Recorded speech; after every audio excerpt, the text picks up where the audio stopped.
Hi, everyone. Welcome to Diabetes Primetime. We have a very special episode for you tonight about the connection between diabetes, weight, and wellness with two amazing guests endocrinologist Dr. Fran Kaufman and Kelly Close, the founder of Close Concerns, a company that's been making the world smarter about diabetes for the last 20 years. Before we get started, though, tell me in the comments where you're watching from and let us know if it's your first time joining us. Dr. Kaufman, Kelly, thanks so much for being here with us. Oh, thanks for having me. It's great to be here, Ansley. So, Dr. Kaufman, you wrote a book called Diabesity back in 2005. So, you've been thinking about the connection between obesity and diabetes for a long time. I'd like to start by having you talk about how the medical community has traditionally thought about diabetes and the role of weight loss. Well, I will admit that I wrote that book in the midst of what I thought was the beginning of truly an epidemic of diabetes and obesity combined. I'm a pediatric endocrinologist. So when I started my career, we did not have type 2 diabetes in youth. And when I talk about type 2 diabetes in children, it's mainly those who have already reached puberty. It's very rare before the time of puberty. We maybe had one or two. They'd come to clinic. We'd all go in the room, so excited to see what was a very unusual case. And then about by the late 80s, early 90s, and certainly the turn to the 2000s, we started getting more and more children with type 2 diabetes. So that by that time, 20% of our new onset patients had type 2 diabetes from less than 1% now to 20%. And it was remarkable. So I started along with many, many colleagues, and obviously something that particularly pediatric endocrinologists were interested in, trying to understand.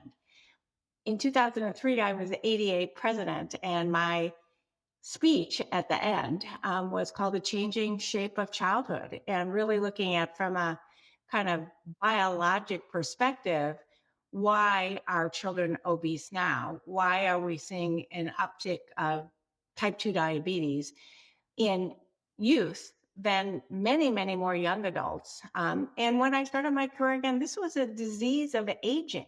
And all of a sudden it became a disease of our young people. So wanted to kind of know why, what was leading to the obesity, and how was obesity leading to type 2 diabetes? It's so interesting. I think the big changes from patient perspectives, there's so many of us, and I think we didn't necessarily realize, like, I've had diabetes almost 40 years, that all these disease states, they're kind of like different pieces of this larger health puzzle, right? So, when I was diagnosed, I was just sort of obsessed with glycemic health, but I didn't necessarily understand how that would lead to heart health and kidney health and even liver health, all of these sorts of things. And I think it's pretty amazing how many different interventions there are to keep us healthy. I'm really grateful for that. At the same time, we were looking at more weight gain in our type 1 population as well, and started looking at individuals who had a family history of type 2, had definitely type 1, from age 4, but now starting to get overweight and obese and needing more and more insulin. And this concept of, could you have both? Double diabetes, 1.5, whatever we were going to call it, elements of both significant insulin resistance as well as insulin deficiency. So, I usually think about those maps that we see of the US and how, as the obesity rates have increased throughout the US, we also see a similar increase in type 2 diabetes. From a medical perspective, Dr. Kaufman, how has the medical community been thinking about that kind of corresponding rise of the two conditions?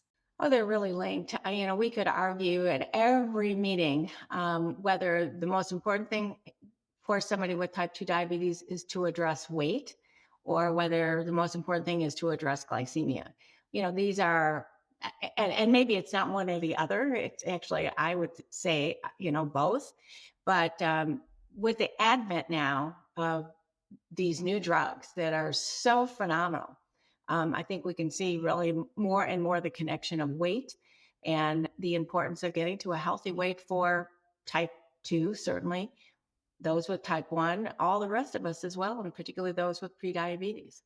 Well, that was really my next question for you is, how has the way the medical community thinks about diabetes and obesity changed with the introduction of these really effective diabetes medicines that also have kind of the side effect of weight loss? Yeah, it's changed a lot. I mean, obviously, from Ralph DeFranco talking about the octet, the ominous octet of all these things coming together. But if you really mainly look at what the nexus really is, it's whether we call it obesity or adiposity. What obesity is an excess of fat tissue that accumulates throughout body organs and body places. We always said if you sit on most of your fat, you're okay. If you lead with your fat, those who have really a large waist circumference, they're less healthy than somebody who may be even more overweight, but it's shaped like more like a pear, this apple and pear kind of thing. But it's not, the obesity is an indication of what's going on inside the body. And then, of course, that adiposity, that abnormal adipose tissue leads to inflammation. And the cycle just keeps going. Dr. Kaufman, tell us what are all the other health benefits that these medications are beginning to show for people with type 2 diabetes, heart health, what else? Well, I think we're talking about the two different classes of drugs. So there's the GLP analogs and the other gut hormone analogs, many of which now are going to be combined together, dual and now even triple therapies. In addition, blocking, affecting glucagon secretion compared to the SGLT2 inhibitors that, work in a very different mechanism. Unfortunately, the SGLT2 inhibitors are a little riskier for people with type 1 diabetes. And certainly, probably the bulk of people taking those drugs right now don't even have diabetes. They've got heart failure or heart disease or kidney issues. And I think more prescriptions are coming out of cardiologists than are out of endocrinologists. So if we leave those aside, because the risk for somebody with type 1 is that you can get ketosis, but let's focus on the GLP-1s, those analogs, the dual analogs, and even, involving glucagon receptor. So those are, really amazing drugs. Tremendous benefits. The weight loss, the change in adipose tissue, the reduction in inflammation, which then leads to less insulin resistance. Less insulin resistance allows the other organs to, really essentially improve their functioning. So, just a tremendous benefit in the medical community.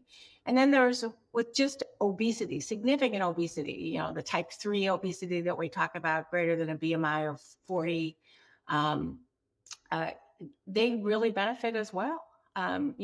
Whether they have diabetes at that point, they certainly have insulin resistance for the most part, maybe prediabetes, and these drugs are having a significant benefit. And what's really interesting, I think, from a medical standpoint, is what other spillover are we seeing as far as that central effect that they have, reducing drinking and smoking, and almost kind of perhaps a role in Parkinson's or Alzheimer. Lots of investigation of these drugs, and I do believe, and I know Kelly is the biggest proponent of this, that as time goes, as more and more companies join in on the Me Too's, that we'll be able to reduce the price, reduce the disparities that we're seeing now, and enable more and more people to really take the benefit. In my mind, the new Lipitor. I have been an you know lifestyle advocate my entire life, and I could not get my cholesterol down. This is a family issue, a genetic issue for me. And Lipitor made all the difference in the world. When I first started taking it, it was really expensive. I had to go through, you know, that whole reimbursement, medical necessity issue. And, now my copay is, I think, 35 cents or something ridiculous like that. From your lips, Fran. I mean, and can I just say, I mean, I think it's also really important to remember. I mean, in like kind of at the very beginning of COVID, I mean, companies like Merck, Pfizer, many of the companies were working on like dozens of vaccines. and they didn't work, so like R&D, it is research and development. They are investments. I totally remember that, Fran. I was working at McKinsey way back in the day when statins, like the market was massive. I mean, I pay $5 a month, and I am really, really careful because you told me to be, Fran, about making sure I know what are all the other therapies that I should be taking for prevention. I think for all of us patients, like, let's know our numbers. Let's follow what Fran says. Fran wrote an amazing article in Diatribe, I don't know, maybe 2-3 years ago, about knowing our lab reports. We got to know our numbers. UACR, we got to know what that is. And I look at it like, we get to know what that is, Ansley, and from Fran's lips, like, let's be all over it and be responsible. Knowing our numbers is something that we are super passionate about. So, Dr. Kaufman, please tell us, like, what are the main numbers that a person with diabetes should be looking at? You don't have to go through the whole lab work thing, but in broad strokes, like, what are the big ones we want to be keeping an eye on? Well, it's so funny. When I was ADA president in 2003, the big campaign was know your ABCs. So your A1C, your blood pressure, and your cholesterol. But there's more than that, but knowing those, knowing what the targets are, and are you there or not, is really important. In addition to the ABCs, you want to look at your kidney health. So whether you're looking at EGFR or microalbuminuria, however that's being measured, you really need to know those as well. I think you should ask your healthcare provider when, most people with diabetes get a yearly screening of these kind of numbers, and you should keep a file. You should ask for those reports. That is your right. Those are your numbers. You own those, and keep a file in case, you flip from one provider to another. And you've got to take some responsibility. I mean, you can't have it all on your physician or your healthcare provider, whoever they may be, because they're overwhelmed, or maybe that's not what they're thinking about for the vast majority of their patients. But for anybody with diabetes who has repeated blood tests that are indicative of health and wellness, you need it. You need to plot it yourself, keep records of it yourself, and assure that you're at the targets you really need to be at. Ask for it, and ask for UACR, ask for these tests to figure out what your kidney health is and how to get it better. I don't know, Fran, if you would say this is a good idea or not. So Fran's the doctor, but I even think us patients, I love how Fran is really saying, like, it's our numbers. Lipoprotein little a, this is a new thing that I learned to ask about, and it was really winning when I got the test for this. This is something about a lipoprotein particle in our blood. It has to do with being made up of fats and proteins. And I guess this is, Fran, is this right to say, like, it can attach to our artery walls? This is something I didn't even know that I should ask for. And I asked for it, and it turned out that it was really good. And so then you ask them, do I get it tested again in 1 year, 3 years, finding out if we are at risk or if our family is at risk? All of these things are really important for screening. There are a lot of tests, and I agree. I mean, obviously, if you've got type 1, you should have a celiac screen. I mean, there's a lot of other issues. But I would just be happy if people knew their overall cholesterol total, particularly their LDL. And, there's a lot of talk, well, my HDL is really high, so my LDL being high isn't so bad. You really, need to look at the standards. You need to get that LDL down regardless. And then you can maybe go to lipoprotein little a. Um, but it's just the bulk of people knowing their cholesterol. What does it mean? What should I do? And a lot of really avid, a lot of my patients now who are young adults are starting. I can see their LDL creeping up, and even in young adulthood, they should be taking statins. And weighing that with the overall family risk. So, Dr. Kaufman, we've been talking a lot about these medications, how well they work, how effective they can be. Are they safe? Oh, I think so. There's always going to be the rare individual who's going to have a reaction to just about anything. There are some conditions to know about. So if you've got a family history of, these rare kind of conditions, endocrine neoplasia type 2 or medullary thyroid carcinoma, you shouldn't take them. But for the rest of us, they're safe. They're a little hard to start. If you go on too high a dose, you feel very nauseated. So you want to go very, very slowly in getting to the optimal dose for you.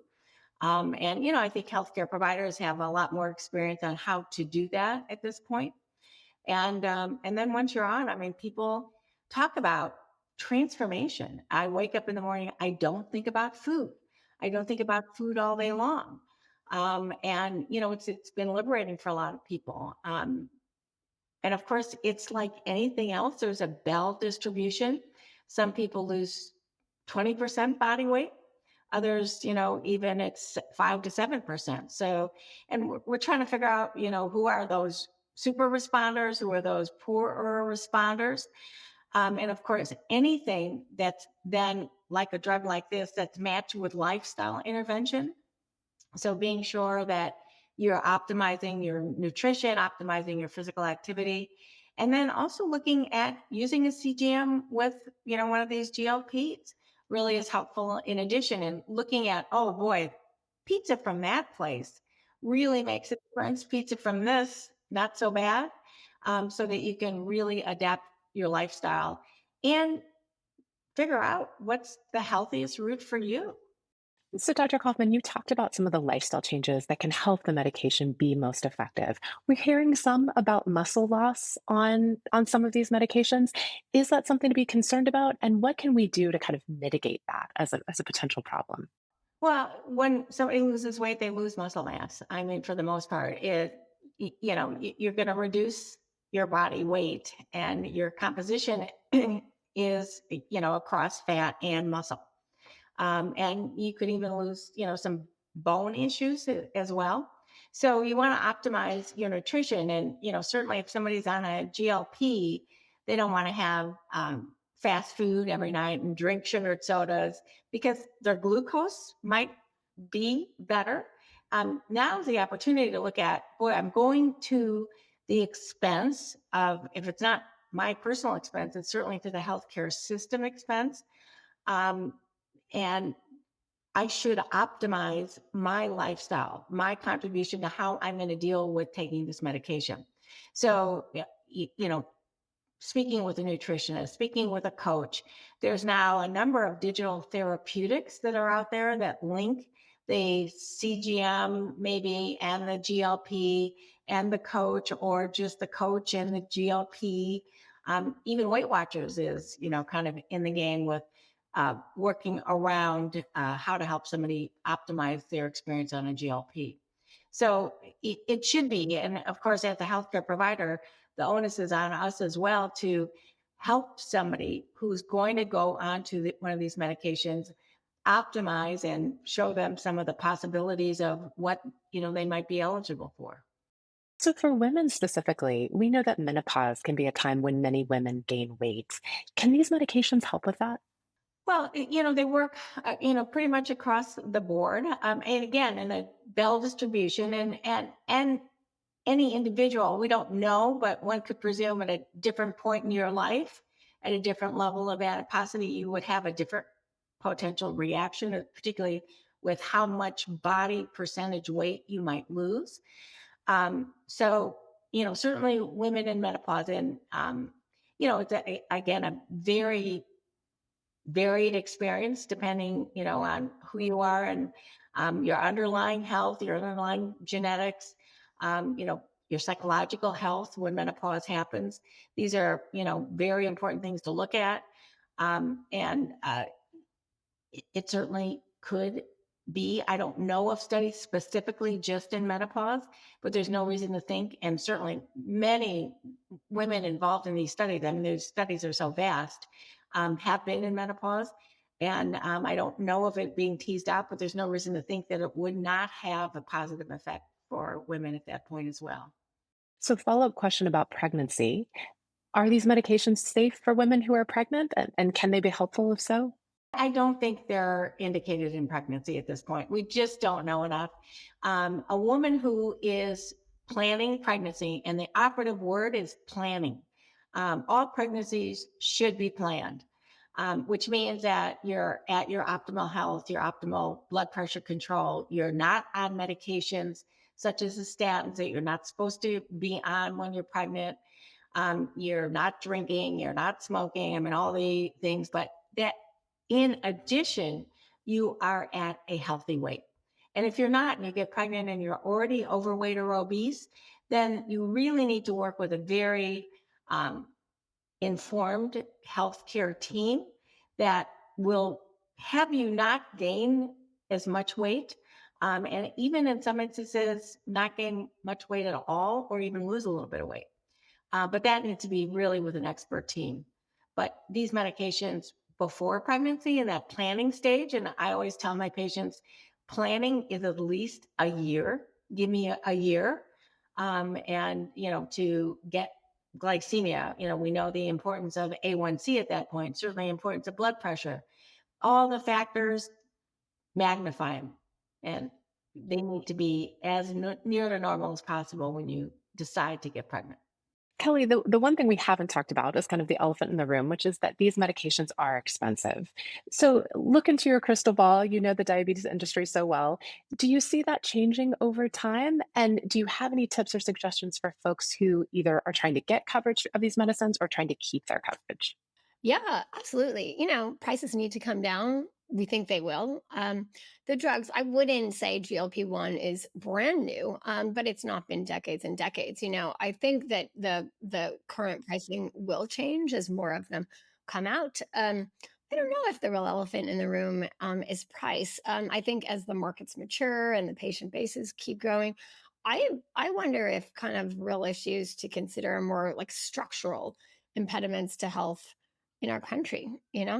I mean, we're still in a position where one of the most accurate predictors of health, that's our zip code, right? It means not only do we need to expand access to medications as fast as we can, but we also just need to think about who's not getting the medical care that they need, regardless of the cost of the drugs, right? So, information is a barrier, education and medical expertise. So, those are some of the really tricky issues. Listen, I mean, we were doing some work on this yesterday. I mean, over 100,000 people in the last year alone have gotten Trulicity, which is a GLP-1 and like a earlier generation GLP-1 from Lilly Cares. There are all sorts of different programs. It does take some work, and it's like knowledge is power. But, I know to be really well positioned to help you get what you need. It's like Fran says, it's not just about your medical care team, it's about all of us doing the work. But don't give up. Sometimes it takes some work to navigate these different, payer landscapes and insurer landscapes. But the I think the efforts can really be rewarded, and we keep asking for it. We're organized, be organized, be vocal, be confident. You can mention to your healthcare teams what you think that you need. I know April Hopcroft over at Diatribe, we founded this back in 2006, but we're still writing about, what are the best possible options. It used to be there was insulin and there was sulfonylureas. If you had T2D and then metformin came, and there are all sorts of other ways of getting access to these compounds. I would say that we would like to see these programs like Lilly Cares expand much further, but they are there, and if we're asking for them in a really united way, I think we'll be in much better shape. So, Kelly, you mentioned Diatribe. You wear many hats, and one of those hats is, of course, this wonderful nonprofit organization called Diatribe. We will link to it in the comments. There's so many great resources for people to check out. We'll be sure to put that there. Dr. Kaufman, you mentioned earlier that kind of the changing rates of obesity and diabetes in kids that you saw in your clinic. For a parent watching at home who's concerned about her kids, what should she know about the options available for adolescents and teenagers living with obesity? Well, there are programs. There are quite a number of programs that are based in the medical center, are fee for service. I mean, Weight Watchers Kids, Jenny Craig. I mean, there's a lot of things out there. Um, the most important thing is that it's about a family lifestyle. Unfortunately, it's more expensive than not a healthy lifestyle. So we have to work on that. Unfortunately, there are people who live in food deserts, activity deserts, safety concerns again. The school, I've done a lot of work in my career with the school, not an easy system to advocate change for. I've always told Kelly that when, the time comes, the thing I'm the most proud of is that I helped with a large group of unbelievable people ban sodas from LA Unified School District. And then it kind of went through. So sodas got out, but the cookies, the candy, um, still there a fair amount. We're never going to change. I mean, we're not going to blast the Oreo off the planet. We have to learn and help people navigate in a very, very tricky environment that is trying to prey upon us in some ways to get us to make unhealthy choices. So, the whole family doing the same thing. Usually that means you've got to pack the kids' lunch rather than the school lunch, depending on, what school district you're in, and look at what's available in your neighborhood as far as physical activity programs, to be an active family together, to after dinner, particularly as the summer's coming, take a walk rather than watch TV. Got to model the best behavior you can. And in addition, we have to continue to work on this environment that is obesogenic. That's right. I mean, Fran, you were so far ahead of your time when you wrote Diabesity. You absolutely can still find Fran's book. But I think like So I have boxes of them listen, if anybody wants them. Fran is so modest, but listen to what she is saying. And it's like talking about addiction, put down the phone, and the kids should not have the phones anywhere nearby. I mean, hold off in getting them this. It could be, you can be addicted to anything, but food and technology are ones that are really, really prevalent in our society. And it is all of, I mean, I can certainly speak for me. It is all of us, certainly me. It's so much easier to pick up the phone and but it's so great when you can put it down. If you're lucky enough to be outside in a place where there are sidewalks and it is safe, that's great. And Ansley, the other thing I wanted to just get at in talking about safety is the safety databases of so many of these newer classes of therapies that we're talking about. If any of you do talk to your healthcare teams and maybe they might say it's not as safe, you can say things like, "Oh, do you mean tolerability?" You level up the conversation to them. And if you hear that newer classes of drugs might not be as safe, you say the safety databases have really been built up and you talk about them. Some of these are even nearing generic status, and you raise your level of the conversation if anyone tries to tell you to talk about safety. The only last thing I would say is if you are on a sulfonylurea and you are experiencing any hypoglycemia, that is a safety risk. We don't think that these even would be approved today necessarily. Obviously, they are less expensive drugs, but you help yourself do the research to be able to get more of these therapies from the manufacturers. There are ways to get them. Not necessarily the easiest, but there are ways of doing it. And more, we see just these safety databases being built up, and people are benefiting massively.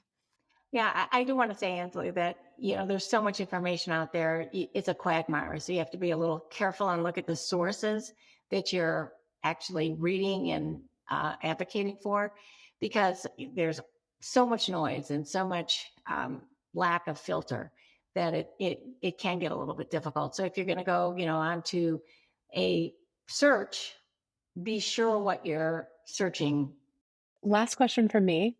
Anything that we have not talked about that you think it's really important for folks to know about diabetes and the role of weight loss? Healthy weight is very important. It's hard to achieve for a large number of people. And I think what happens is you get a little discouraged. I tried the diet, I only lost 4 pounds, I'm done. That 4 pounds may be significant. And then, kind of stabilize yourself. Obviously, there's programs, there's drugs, but there's still back to the choices you make, myriad of choices all day long. You blow a choice, don't say, today's gone, I'm just going to go for it. Get back and just say, okay, I can do it the next step. It's really about, how we make those choices. It's about those choices around, not just food, physical activity, the medications you're going to take, how you're going to advocate for yourself. It Be the person you really want to be. Forgive yourself when you don't absolutely get there all day long, every day, because none of us do. And then, be as smart as you can be. Kelly always says, we just need to make people smarter. And, coming to Ainsley's group and listening, Diabetes Sisters, I mean, all of that really, really helps. And, we all need support. We all need to, really feel part of the community. And I want to thank you, Ainsley, for having that for people. I mean, it really, I truly believe it really makes a difference. Thank you so much. Kelly, any last thoughts? Absolutely. Fran said it all. Be with the ones that you love, arm yourself, get smarter, and get those around you smarter. Dr. Kaufman, Kelly, thank you so much for joining us today. This has been such an amazing conversation. I can't tell you how grateful we are to be able to share your perspective with our audience. Oh, Ansley, you're the smart one. And Diabetes Sisters and Fran, always such a pleasure to get to be in your midst. Well, thank you, Kelly, and vice versa. This episode has been created in partnership with Diabetes Sisters. Diabetes Sisters is an organization dedicated to supporting women with diabetes and those at risk in their life's journey by providing education and peer support. We'll put a link in the comments where you can learn more. We'd also like to thank Lilly for their sponsorship of this episode. We will be back to you with a new episode in a few weeks. Until then, please stay safe and take good care. Good night.